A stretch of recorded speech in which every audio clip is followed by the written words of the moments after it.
ഞാൻ ഇന്ന് വരെ ഡ്രഗ്സ് ഉപയോഗിച്ചിട്ടില്ല, സിഗരറ്റ് പോലും വലിക്കില്ല. ഇച്ചിരി ബീറോ വൈനോ കള്ളൊക്കെ കുടിക്കും ഇടയ്ക്ക്. പക്ഷെ ബോച്ച കള്ള് കുടിക്കും, കള്ള് ബോച്ചനെ കുടിക്കാറില്ല. എന്ന് പറഞ്ഞാൽ നിർത്തേണ്ടവർക്ക് നിർത്തും. അപ്പൊ കേട്ടാ തോന്നും ഞാൻ ഡ്രഗ് അടിക്കുന്നവനാണ്, ഡ്രഗ്സിനെ കുറിച്ച് ഞാനും അങ്ങനെ വിചാരിച്ചിരുന്നത്. അയ്യോ, ഞാൻ പുണ്യാളൊന്നല്ല. ഞാൻ ഇത് പറയുമ്പോ തന്നെ പിള്ളേർക്ക് അറിയാം, ബോച്ച 2 അടിക്കുന്നതാണല്ലോ, ബോച്ച തന്നെ പറഞ്ഞിട്ടുണ്ടല്ലോ. പക്ഷെ ഡ്രഗ്സ് അടിക്കുന്ന എവിടെയും പറഞ്ഞിട്ടില്ല, ഞാൻ കഴിക്കില്ല. പക്ഷെ അത് ഇങ്ങനെയാക്കി, ലഹരി ഉപയോഗിക്കുന്നവൻ ലഹരിയെ കുറിച്ച് പറയാമോ എന്ന്. ഇനി ഞാൻ ലഹരി ഉപയോഗിക്കുന്നില്ല. മറഡോണ ഇത് പറയാനുള്ള ഉദ്ദേശം ഉണ്ടായിരുന്നു നിർത്തി കഴിഞ്ഞപ്പോ. അങ്ങനെയാണെങ്കിൽ മറഡോണയ്ക്കെതിരെ പറയോ?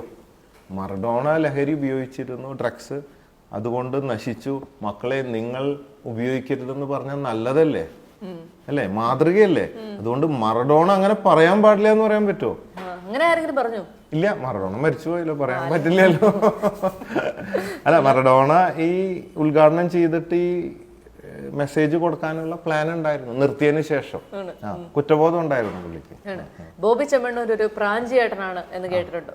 പിന്നെ ഇഷ്ടം കുറച്ചു പേര് പറഞ്ഞു കേൾക്കാറുണ്ട്. ഇപ്പൊ അടുത്ത് ഇപ്പൊ ലാസ്റ്റ് ഇത് എനിക്ക് 1-2 പേരാണ് ഇങ്ങനെ പറഞ്ഞിട്ടുള്ളത്.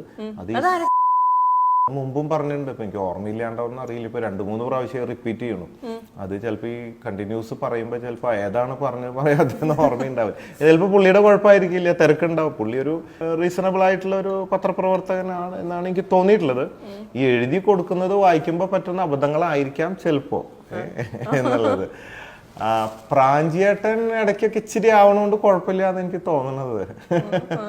നമ്മളാർക്കും ദോഷമൊന്നും ചെയ്യുന്നില്ലല്ലോ. 10-20 ലക്ഷം വ്യൂവേഴ്സ് ഉള്ള വീഡിയോയിൽ 10-20 ആള് പറഞ്ഞാൽ ഞാൻ പ്രാഞ്ചിയേട്ടനാവോ? ലക്ഷക്കണക്കിന് ആൾക്കാർക്ക് അറിയാലോ ഞാൻ ആരാണ്, ഇത്ര വർഷമായിട്ട് ഞാൻ എന്തൊക്കെയാ ചെയ്യുന്നത്, അല്ല എന്ത് ദ്രോഹം ആർക്കാ ഉണ്ടായത്. നിലവിൽ എത്ര ഗേൾ ഫ്രണ്ട്സ് ഉണ്ടാകും? ഞാൻ അങ്ങനെ ഈ നല്ല കാര്യങ്ങൾക്കൊന്നും എണ്ണം വെക്കാറില്ല. ആരും ഉപദ്രവിക്കാൻ പോകുന്നില്ലല്ലോ. ആരും ഉപദ്രവിക്കാത്തടത്തോളം കാലത്തൊന്നും വലിയ ഒരു കുഴപ്പമൊന്നുമില്ല. അതൊരു സഹായമല്ലേ. എന്നോടൊരു സ്നേഹം തോന്നി, ഞാൻ അത് നിരസിച്ച അവർക്ക് വിഷമാവില്ലേ? അതേസമയം ആ സ്നേഹം ഞാൻ സ്വീകരിച്ചാലോ അവര് സന്തോഷവതിയാവില്ലേ? അപ്പൊ അവരെ സന്തോഷിപ്പിക്കുക, ഞാനും സന്തോഷിക്കുക. ചേട്ടന്റെ കൂടെയുള്ള ആൾക്കാരൊക്കെ ചേട്ടനെ കൈയടിച്ച് പ്രോത്സാഹിപ്പിക്കുന്നുണ്ട് കേട്ടോ. അല്ലല്ല, അവർക്ക് സത്യം അറിയാൻ എന്റെ കൂടെ നടക്കുന്നോണ്ടേ, അതാണ് സത്യം പറയുന്നോണ്ടുള്ള ഒരു സന്തോഷം കൊണ്ടാണ് അവർ ചിരിക്കുന്നത്.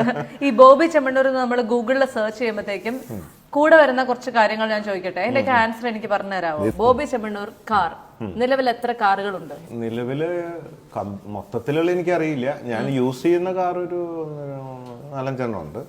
പിന്നെ കമ്പനിയുടെ അടുത്ത കുറെ ഉണ്ടാവും. ഏറ്റവും പ്രിയപ്പെട്ട കാർ ഏത്? സ്പോർട്സ് കാറാണ്. ഏതാണ്? Avanti, Indian sports car, first കാറാണ്. ഇതിനെ കുറിച്ചൊക്കെ നല്ല ധാരണ എനിക്കുള്ളത് കൊണ്ട് കൂടുതൽ അതിനെക്കുള്ള ചോദ്യം